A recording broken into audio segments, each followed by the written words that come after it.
بس تم جا کر سب قوموں کو شاگرد بنا اور ان کو باپ بیٹے اور قدس کے نام سے بپتسمہ دو اور ان کو یہ تعلیم دو کہ سب باتوں پر عمل کرے جن کا میں نے تم کو حکم دیا، اور دیکھو میں دنیا کے آخر تک ہمیشہ تمہارے ساتھ ہوں۔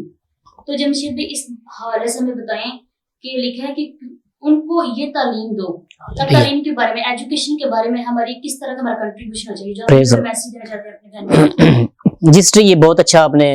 جو سوال کیا ہے، اور یقینی بات ہے کہ ہمارے اندر ایک لرننگ اسپرٹ کا ہونا بہت ضروری ہے، یعنی سیکھنے کی روح جس کو ہم کہتے ہیں۔ تو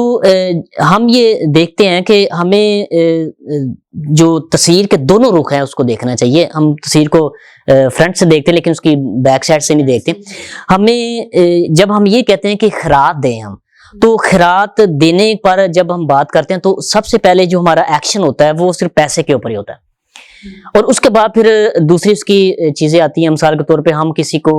کوئی ڈریسز وغیرہ دے سکتے ہیں، کسی اور چیز کے اندر کوئی خوردونوش جو ہے، جیسے کوئی کھانے پینے کی کچھ چیزیں ہو سکتی وہ دیتے ہیں۔ لیکن کرسچن ٹاکس کے سورس کے ذریعہ سے میں تمام مسیحی بہنوں بھائیوں کو یہ بتانا چاہتا ہوں کہ ہمارے جتنے بھی بھائی ہیں جو یا بہنیں ہیں جو ایجوکیٹڈ ہیں اور خدا کلام کو اچھا سمجھتی ہیں یا سمجھتے ہیں، ان کو ایک اور چیز خیرات کرنے کی ضرورت ہے۔ یعنی خیرات کا مطلب ہے دینا، چیریٹی کرنا۔ تو یہ چیز جو ہے یہ ہمیں اس چیز کو دینے کی ضرورت ہے۔ یعنی وہ سب سے اہم جو چیز ہے وہ ہے ایجوکیشن۔ ایجوکیشن کو ہمیں پروموٹ کرنا، اور یہ بھی ہم خیرات کے اندر ہی جا کے ان کو دیں۔